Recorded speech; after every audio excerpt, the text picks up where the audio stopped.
Okay, today we're going to talk about a little setback that I had in terms of reserving my business name. I would have done a video detailing how you do that through TTBiz link website, and honestly I didn't think that this process was going to be so challenging. True enough, I did not do a name search prior because I would have done this process before when it was a paper-based process just before the lockdown, and they decided, okay, well, they're not going to take any more paper applications, and if they were taking paper applications, they were going to do it by an appointment basis, and of course they weren't answering their phones.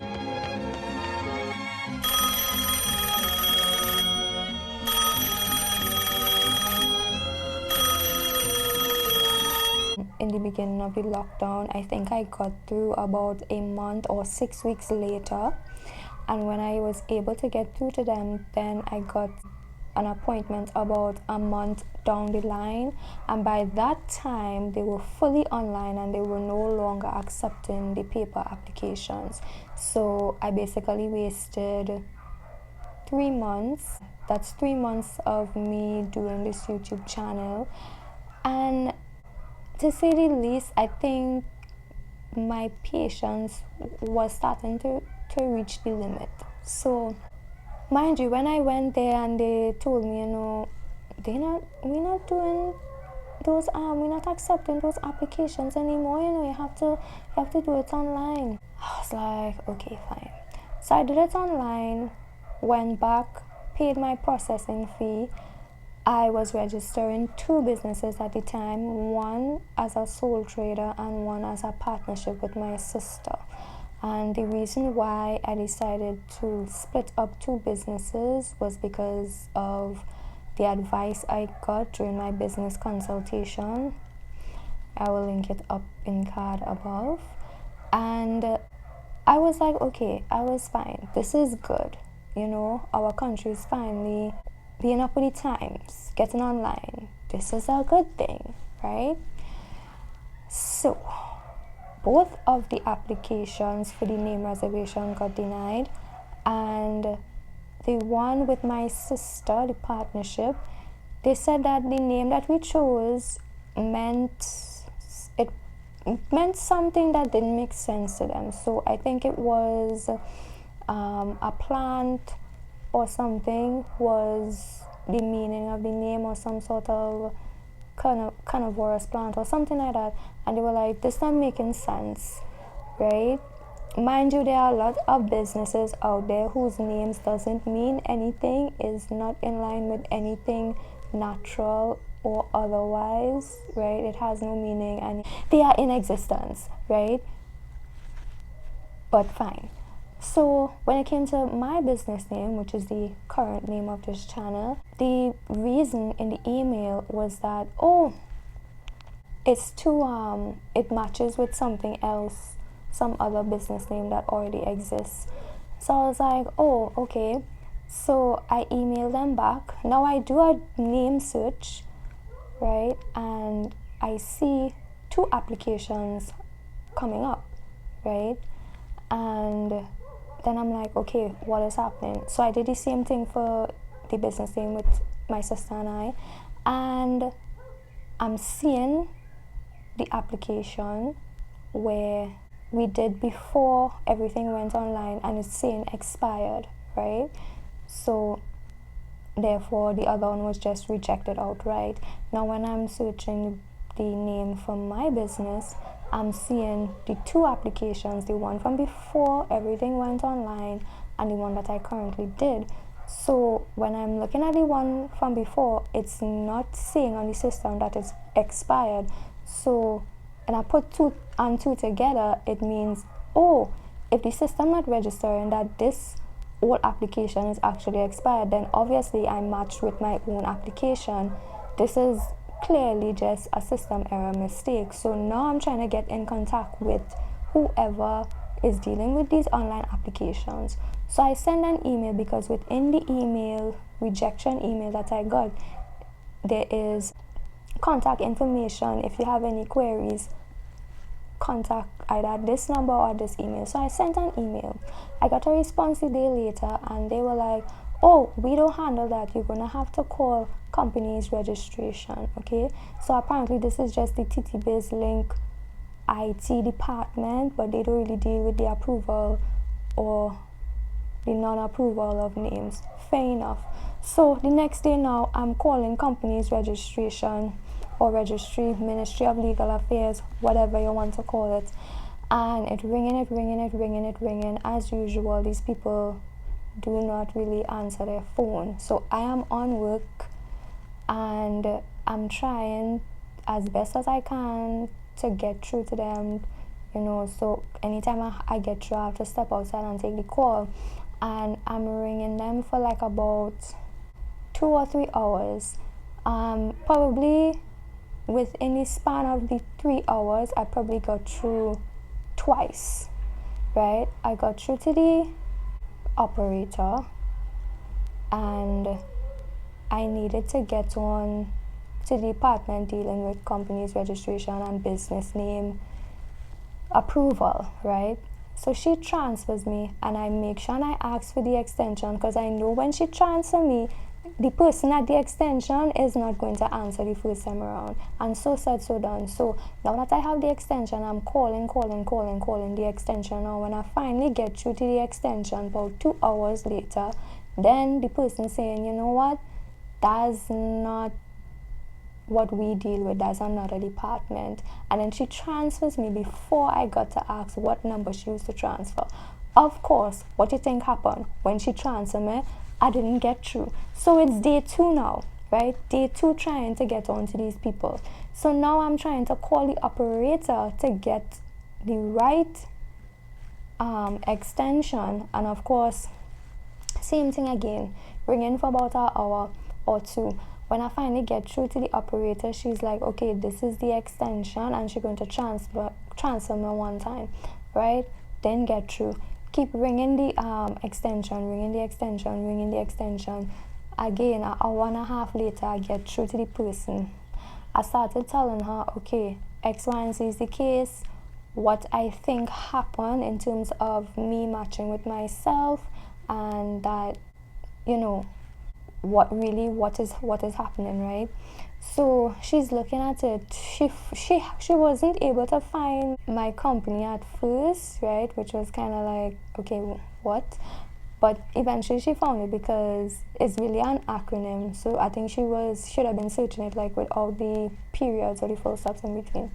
So she was like, okay, I'm not sure what to tell you, but here what, this person that I'm going to transfer you to, she actually dealt with the processing of the application, so she'll be able to tell you why it wasn't approved, right?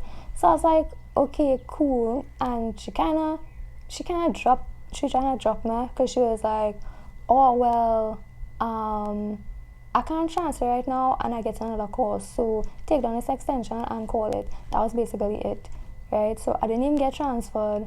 So now guess what, I'm calling yet again, right? Didn't get through. This is now another day. So I call, and around first thing in the morning, I think around 9 o'clock, I got through, and she went through the exact reasons why it is my name was not approved, right? And so I told her what I thought it was, and she was like, okay, no, that's not why it didn't get approved. So first, to begin with, she was like, your name is too vague, and it's matching with other names. So other people have basic enterprise in their name with something else. So she was like, it has Suraj, basic enterprise, and some other examples she gave me. And then she was like, maybe you could use maybe style, like put another word in there basically to make it more unique, right?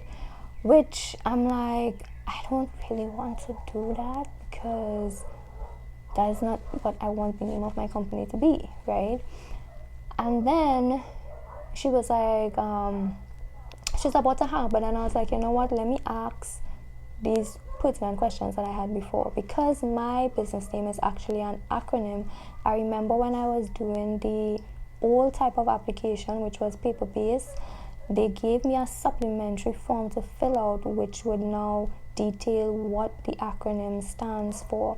And of course, there was no option to put this online. So I told her about this, and she was like, oh, well, what you need to do is that you just need to put what it stands for, like on a Word document or on a piece of paper, and then upload that. And she was like, also, your description of your business is too vague.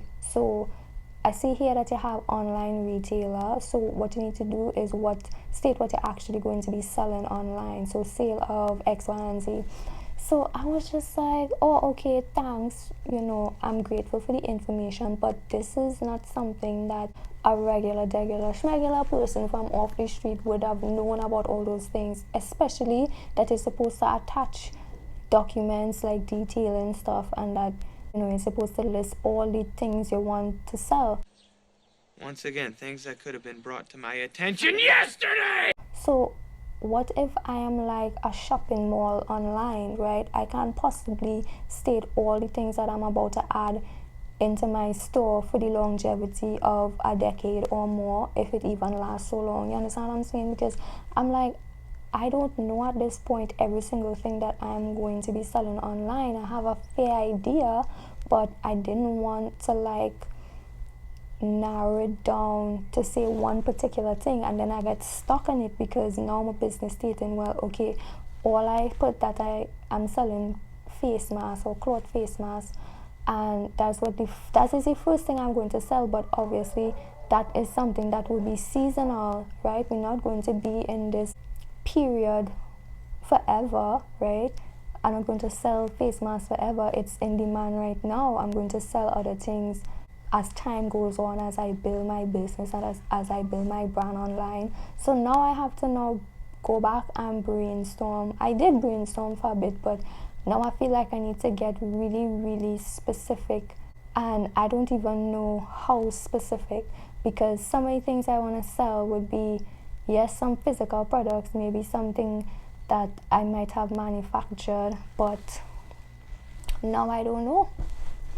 Now I don't know what to put. I don't know if to just put digital products, because I might want to make an ebook, I might want to do online courses, I might want to do online coaching, but again, that might be too vague. They might be like, online coaching and what, an ebook on what, digital courses on what. You see what I'm saying?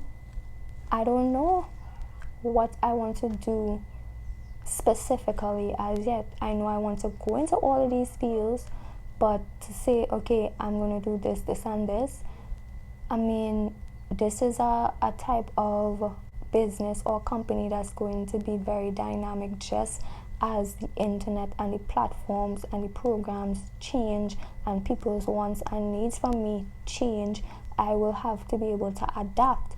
That's the whole point of being online and being able to serve people, serve your audience or serve your fan base.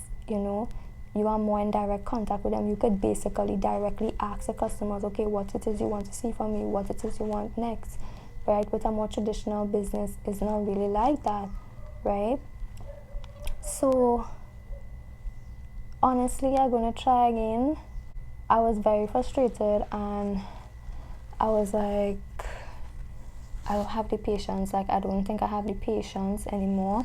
I really, really, really feel like I don't.